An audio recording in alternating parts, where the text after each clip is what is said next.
Hey guys, I'll be installing the CVs that I've rebooted back in, and first I'm going to need to grease the ASIN IFS manual locking hubs that I'm going to be swapping my warns out for. Once I get the cover on, I'll do a little more cleaning when they're on, but they're, came out fairly clean. The other one's spotless.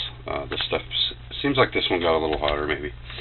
So just have some grease nearby, and I zip tied this brush so it stays tight, and I don't have any loose ends falling off. I don't want any debris or any of this brush getting in there. My fingers are too big to get all the way around and grease this properly. You don't want too much, just a little bit at a time to get down in there, because most likely you did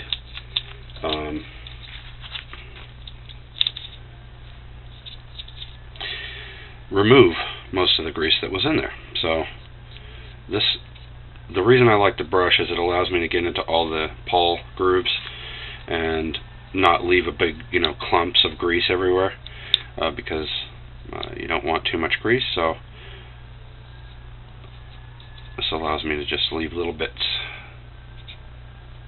and just a little bit at a time, grease up all the grooves. And it's not like these things are flying back and forth constantly, and but they need to be greased so that it's as much for free motion, so that it can travel back and forth as it is anything else. So you just want to grease it up, not too dramatically. I'm getting some down in here on the splines. There will also be some on the pawl spline that's going in there, so I don't have to worry too much about that, because it will also aid in greasing the inner splines that the CV outer end splines will be sliding into, which is in here. So I'll just grease them up a little bit inside as well,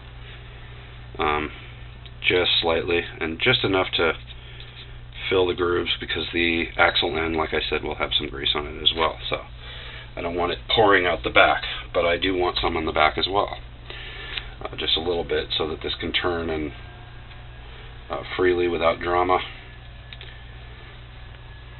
So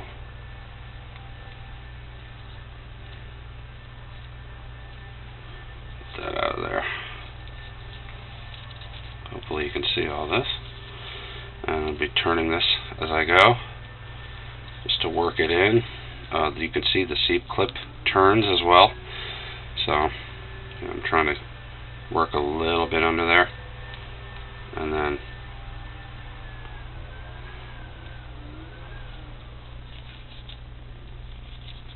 the rest I can do by hand, just kind of force it in. So that's it as far as the bottom end. This has to go on to my, you can see in there, it's not a dramatic amount of grease, just slightly coated on the splines, the bottom, etc., and you can see that it flows very smoothly. And like I said, just enough. There'll be some on the spring, on the tension spring, the pawl spring, and everything else, but this has to go on first over the CV end splines, put the C-clip in, and then I can put the clutch and everything else in. And I'll have to put the end bolt and all that stuff as well. But so far, these are pretty much ready. The other one is ready. I assembled it just to see how it goes, and next I'll do a little video of how to assemble the pawl and smaller spring, and with the tab on it,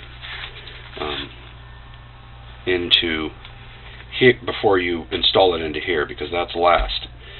And these two smooth sides that are indented here, that's where the tabs on the end of the pawl go. So I'll show that as well, so that it has to go there, or your hubs won't work properly, and they could actually implode on you eventually and have a shorter life. So that's that for now.